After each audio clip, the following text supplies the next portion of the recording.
everyone, my name is Rachel. And my name is Madison. You're listening to Tune Into Nature. Today we have a guest who will be joining us for our discussion. Why don't you go ahead and introduce yourself? Hi, everyone. My name is Ethan Andrews. I'm a sophomore geology student at Colorado State University. And thanks for having me on the show. So today's episode is going to be all about geology and life as a geology student. So that's why we brought Ethan onto the podcast today. So how did you choose geology? Why did you choose geology? Well, let me start by saying, is what the priest from Princess Bride would say. Geology's what brings us together today. Okay, that's enough. But Very nice. So, okay, this is so coming into CSU, I didn't really know what I wanted to major in. There's so many options to choose a major, and I don't think there's any wrong choice. I think you'll find out along the way whether you decide, oh no, this isn't for me, or this is for me.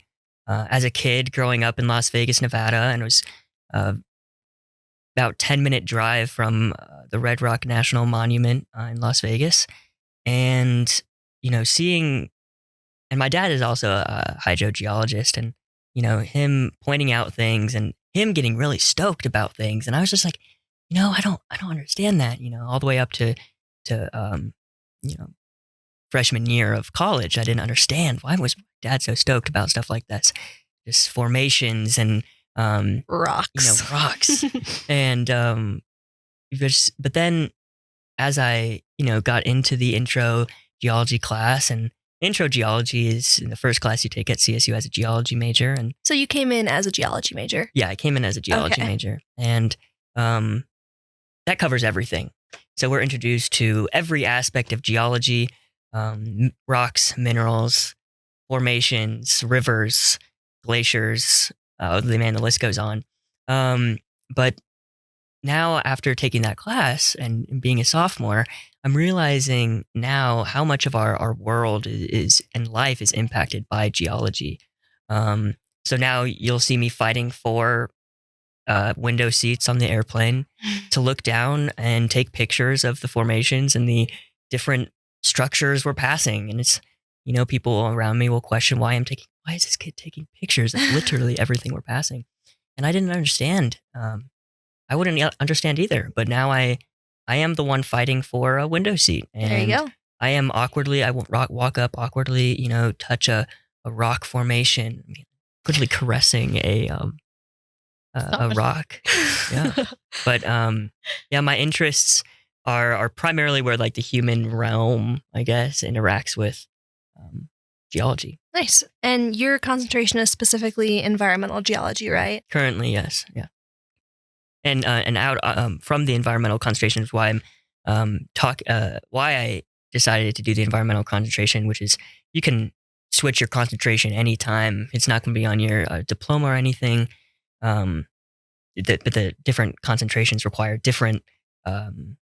It's a different curriculum, but mainly I'm interested in geologic hazards, like landslides, earthquakes, wave stream, erosion, sinkholes, rock falls, and active tectonics and stuff like that.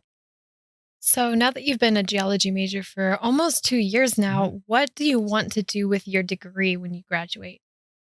So that's a really good question, because I don't think it stops. The interest that you'll accumulate. I came in to CSU with no geology background.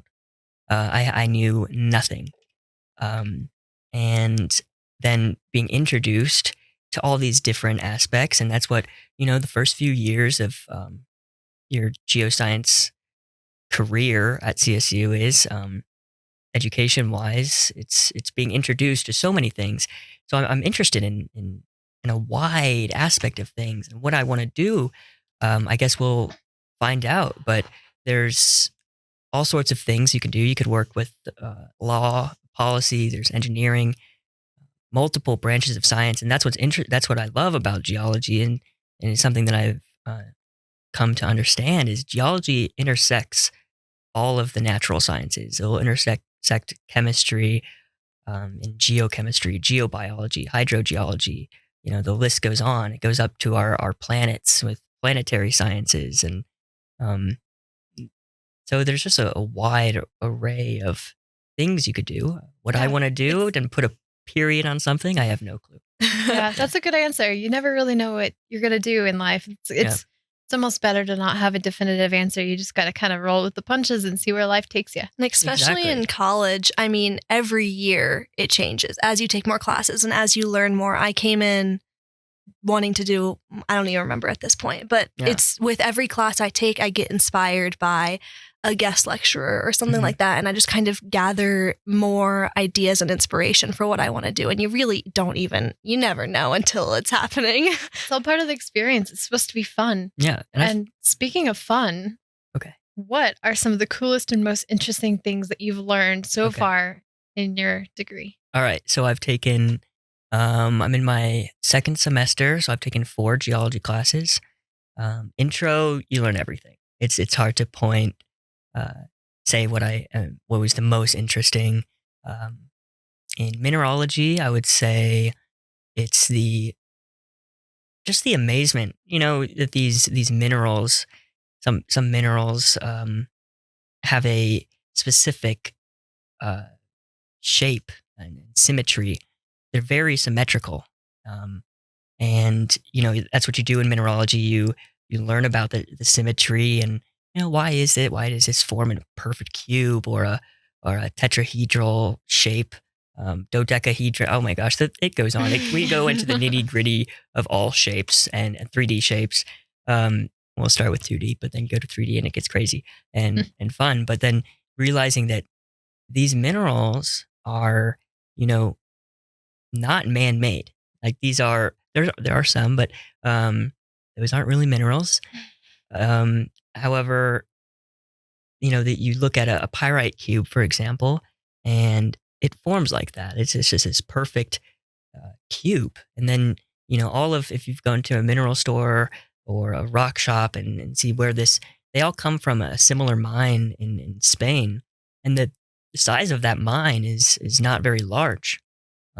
So I think in mineralogy, that was just the amazement of the vast number of minerals. And there's still so many minerals out there that are unidentified, and you can be the next one to find one. Wow, that actually sounded exactly like my mineralogy professor. Anyway, Maybe you're the next mineralogy professor. maybe. Oh no, I do not want to. But then I'm currently in. Oh, I skipped one. Oh my gosh, historical geology. You learn about the timeline of the Earth. So you put 4.54 billion years of Earth history, into a single class, and you even learn about the formation of the moon.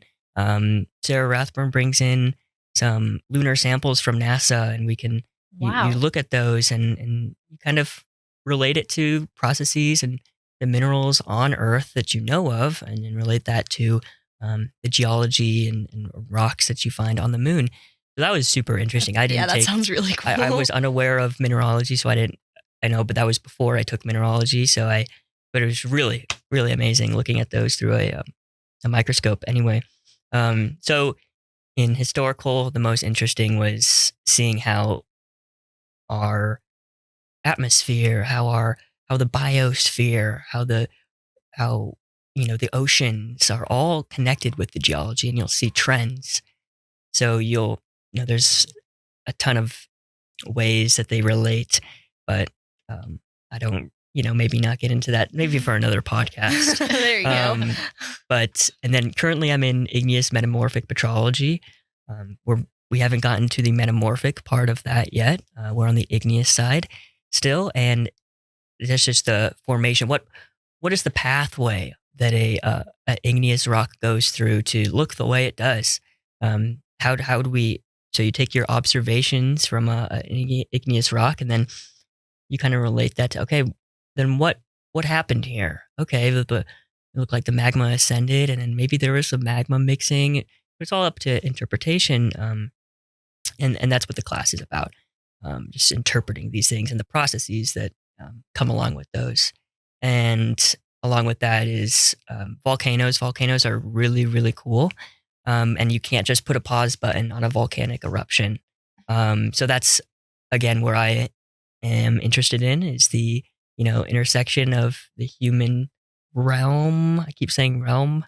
Human Sounds like dimensions. Human dimensions, like a video game. And then how that intersects with, natural things that occur. So the geology, and you can't just put a pause on a volcanic eruption. And you'll see that we've speaking it, like, for example, like Mount St. Helens, that eruption was just, you can't just say pause. It's like let it chill for a little bit.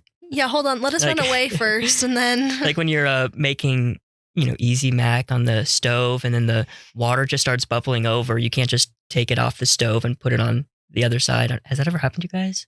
Oh, all the time. Where it bubbles over, you put the Easy Mac in the boiling water. The worst is and when then there's milk in there, and then it just boils over, and then you make a mess, and then it burns, and you can't get it off the stove, and then you put the milk in before you.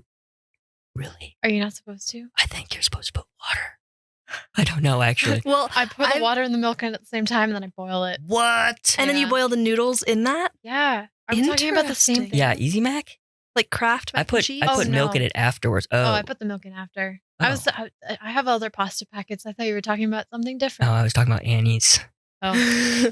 Well, I've experienced that with mashed potatoes because, yeah, I've had mashed potatoes explode all over my face. It was just like, and the milk and water was boiling, and I put the powder potato while it was still on the burner, and so the potatoes themselves were boiling, and it was this thick mashed potatoes this weekend bubbling on my face, and it was very dangerous and painful. So it exploded. And these are very much like some volcanic eruptions. If you have the right viscosity and the right amount of volatile content, you will make an explosive eruption. And that is exactly it's dangerous. what you encountered with those mashed potatoes.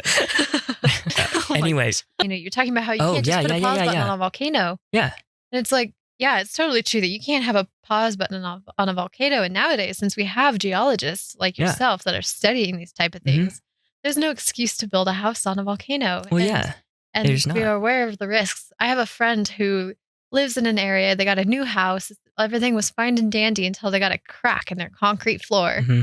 And guess what happened? They found out that they were on it was very sandstone clay material. Yeah. And they were in a floodplain too. And so it would get wet. It would shift. And so they cracked their foundation.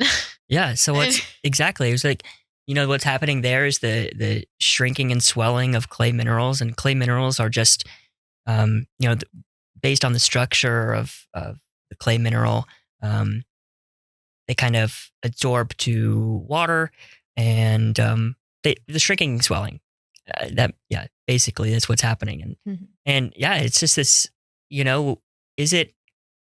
You just think about where people are building houses, and that is something I am interested in. Also, humans, and why are humans all the way in California? Why is LA so crowded? Why it's a terrible place? Why is that city so large? And it's destined for a very large earthquake being right next to the San Andreas Fault anytime now. I mean, what was this 1700s, and then it's was the last large earthquake in that area, and then every 300 years it's supposed to happen again.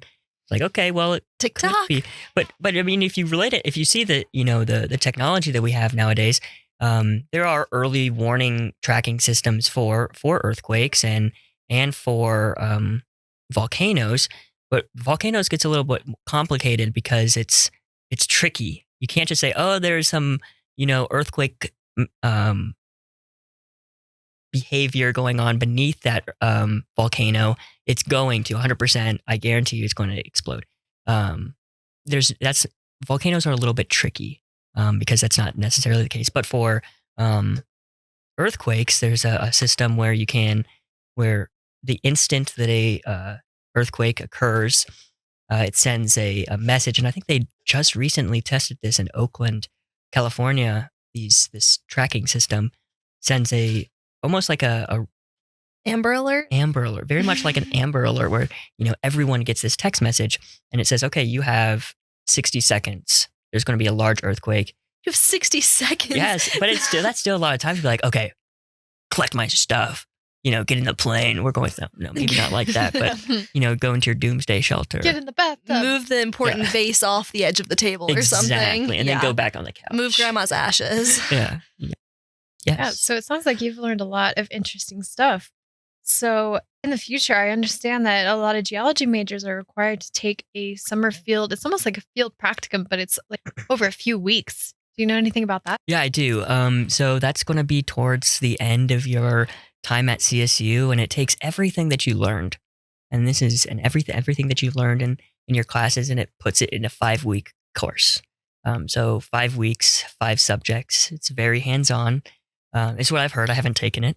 But I do know that the first week is I don't know exactly the order, but you go over igneous metamorphic petrology, hydrogeology, sedimentology, economic geology, volcanic geology, and structural geology. Some of those are paired together, but it's everything you've learned up to that point, and you put it in a 5-week course. So it's a critical thinking exercise, and that's something that's super important as a geologist. Is you have to think of, okay, you go up to, so just assume that some rock shoots from the sky. It's not necessarily a meteorite, but it's shoots from the sky, and you look at it, and you have to use your critical thinking skills and say, okay, what am I holding? How did it get here? What processes had to go about for this rock to look the way it does? So there's, that's the main goal of a geologist is, being aware of what we can't, directly, the answer is not spitting out at you. It's not saying, oh, I'm this and I was formed this way. So that's what's the fun, but also very difficult part of geology. And, we can't dig, 30 to 40 kilometers below the surface and say, oh, here we go. This formation extends this far. Yeah, so that's towards your end of your education at CSU. You do that as a junior or senior, and then there's also a multiple. Every lab I have been in so far has had a field trip, whether that be up to Horsetooth Reservoir, or whether that's up at the mountain campus, or north towards Wyoming. So I've had, and those field trips range from 3 to 4 hours. Some of them are a lot longer, but just learning in the labs, and then taking what it's like, oh, okay. Because when you get that experience, I think that hands-on experience is something that's really important, no matter what your concentration in geology is. If you're just going to be monitoring seismographs in an office, it's still, I think, really important to get that critical thinking. But I think it's a really cool thing that CSU offers is this 5-week summer field camp towards your end of your senior or junior year. Yeah. I know a few students who have taken it. When I went on my watershed field practicum, there were a few students who had gone on that G field course, and they absolutely loved it. They were talking about geology the whole drive. Every time we would drive somewhere, I was sat between 2 geologists, and they'd just be going on and on about all the different formations we were driving by. We went through Southwest Colorado, and so lots of different formations over there. Yeah. Really cool geology. Drove through some areas where it's just like typical. You think of a Western movie, like the flat tops and mesas, and they were nerding out about that, and it was fun. So yeah. It's a great experience. It sounds like. I bet you're excited. Yeah, I mean, geologists were nice people, tough, and a little wacky, and those are all 3 wonderful traits. And geology puns. But they're all types of rock. Really? Wacky? Yeah. What is that? It's a sedimentary rock. Really? Yeah. Did not know that. Yeah, it's great, wacky. I have to dig back in my brain. I mean, you learn. I can't tell if you're messing with me or not. No, tough is a volcanic rock. You gotta be lion. That was a geology pun. The Lions Formation? Lions, oh my gosh, it took me a minute. Oh my god, hey. That was funny. So you've been talking about the different classes that you've been taking. So what's a normal semester look like as far as lectures, labs, what kind of things could you be doing? Because I know it just kind of varies depending on the major. I take usually one lab a semester, sometimes two, but I know it varies. So yeah, so far each geology class is paired with its lab. The labs are usually 3 hours. Actually, everyone I've been in has been 3 hours. once a week? Once a week. Mm-hmm. Once a week. And then the class either meets 3 times a week or 2 times a week, depending on the semester and class. When it's 2 times a week, it's an hour and 30 minutes. And then some classes are just going to be an hour. And those are like, courses that are 3 days a week. But it varies with each class. And then paired with that, you do have to take some level of physics, depending on your concentration. So this all depends on your concentration, and have to go up to some math level. And then,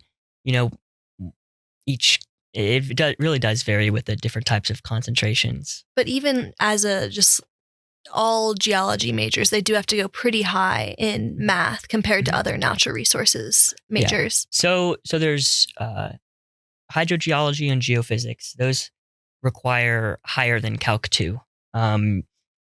You can go up to differential equations and linear algebra with those classes, or you can go, add a few more classes and get a math minor, which is something that I might be interested in. There you go. But the other concentrations are the geology and environmental concentration. And there's also a teaching course if you're more interested in the teaching aspect of geology and you want to be a geoscience teacher or an environmental teacher along the way. So geology and environmental geology only require up to Calc 2. So, the difference between those, it's very, very broad. I mean, the descriptions of them, because they go to the nitty gritty of every class does, minuscule thing, and then they expand into the giant, how things work. But the geology concentration, which is just, takes the most there's different classes for that requires an optical mineralogy. And it's just a broad-based training in geology. And then it's kind of emphasizing a practical and field-oriented energy and mining industries, so that those are types of jobs you can go into are mining industries, government agencies, and stuff like that. I have some friends who are really interested in, the mining aspect of geology, the economic geology. And then my concentration, environmental, focuses on the surface and shallow subsurface levels that shape the earth and the processes that go about that. And hydrogeology is, environmental geology and hydrogeology are I would say, personally very similar. I think the only difference really is the level of math you have to go through hydrogeology versus environmental. But hydrogeology is the geological aspects of water resources. Mm-hmm. And then the geophysics, that also requires a little bit more physics, and a physics minor might be something that you'd be interested in if you go that route. And, the jobs that you can come out of that are seismology, geodynamics, energy exploration, stuff like that. So there's 4 different concentrations within geology, but geology is actually, geology as a whole is actually, I think, the smallest major within Warner, maybe restoration ecology, but it's definitely one of the smaller ones. I think it is, yeah. Yeah, and with Warner being the smallest academic college at CSU, it's the smallest of the small. So how has your experience been with that? I've never felt so small in my entire life. Wow, you make Sorry, me feel I'm bringing small. you down. It's okay. It's one-on-one. And yeah, no, it's really, I like it a lot. If there's a very large, if it was very large, I don't know how many people are in who are geology majors at CSU. I do see familiar faces frequently, so that I'm guessing it's pretty small. Mm-hmm. But it's, getting one-on-one with the professors is super easy. You don't have to fight for attention, where in big lectures, it's kind of intimidating going up to the professor. But in, smaller classes with 30 or 40 kids, you can, get really personal with the professors. You can get really close to the professors, and they are interested in your education. That's what I so far with all of the professors, and I'm just guessing it's going to be all of them are like this. They're really interested and involved with how you're doing and what you're interested in, and they will take the time to schedule office hours that may not work with for if and even when they talk about their research, they're super stoked about it. And they're all different, but quirky and interesting and really fun, really nice people. And step aside from the professors, there's also the classes. You see familiar faces and you can get really close with them. And that's I remember freshman year geology, I didn't know anyone. I mean, I'm coming from Las Vegas. I didn't know a single soul coming here from Las Vegas. And so in geology, I knew no one, and it's intimidating. But then, when you start seeing these familiar faces and, your next semester, and then your next semester, you also have them in your classes. And then, you'll eventually branch off in your concentration and concentrated classes. But, you're building those relationships, which I think is really, really important for any field, is building relationships and improving your social capital in a way, letting them know who you are, and not just a school way, but taking these classes with all these people and creating a network and you can learn with those people, and you can see you just build this friendship, and it's just a lot of fun, and it makes geology is already a lot of fun. You go outside and look at things, but then when you're with people that you like, makes it even better. It makes it even better. And I like everyone that all my colleagues. But another thing that I really like about it being very small is, well, not very small, it's small. Tight knit. Tight knit. There, that's nice. I like that, Maddie. Is, getting involved is something that's super, easy. And there's so many opportunities to get involved, whether it's, an independent study with a professor, and they're always looking for people to do some independent studies and get that fieldwork experience. Research, they have grad students who are looking for field assistants for summer work, and Jill Putman, who's the kind of advisor you'll have meetings with her. She posts opportunities all the time on Canvas, and just opportunities to get involved. And there's countless internships and research experiences that she puts on there. And a position that I currently have is a learning assistant with the Geology 120 class. Geology 120 is a class that non-science majors, and they are trying to fulfill their science credit, take. So there's like 200 to 300 kids per lecture. That meets 2 times a week. But there's 2 different lecture times. And that's just me walking around. Sean Bryan is the professor, and he lectures, and then he'll have some group discussions, and I walk around and facilitate group thinking and group conversations. And some people are super interested in it. Some people are, no matter what, you'll see some kids not very interested in mineralogy, and then you'll see some kids stoked about like eruptions and volcanoes and earthquakes, and then you'll see kids stoked about mineralogy. And then that's something that I have really enjoyed, because I can talk to people about what I learned in geology, intro to geology, Geology 150, geo majors, and kind of reinstate that stuff. And sometimes I have to be like, oh, yeah, we did learn about that. And it's nice to relearn it. And then once you explain it to people, that's kind of like you win. Now you know it. That's always the best way to learn. Yeah, I've heard is that once you can teach it to other people, you've mastered it. Yeah. So that's something that I've really enjoyed. There's so many opportunities in the geoscience department. It's, far away from everything else in Warner on that 3rd floor, but it's a tight knit group of people, and, the professors are really into it. The kids and the students we're adults. Let's be real. The adults, the students. Yes. There we go. And we just all get along, and it's a nice group of people. And I think making those connections are the best thing about college, and having those opportunities for you, because that's how you really make the most out of your experience. Because yes, going to classes and getting your degree, like that's the main goal, but you're not truly going to benefit without taking the little extra step that you need to make those connections and have those experiences. Plus, it sounds corny, but it's fun learning. Yes. Yes. No, it is. Well, thank you so much for joining us. That's all we have for this episode of Tune Into Nature. If you have any feedback, thoughts, questions, comments, or want to be interviewed for the podcast, please email us at wcnr_recruitment@mail.colostate.edu. And Colostate is COLOSTATE. Thanks again for joining us today, and we will see you next time.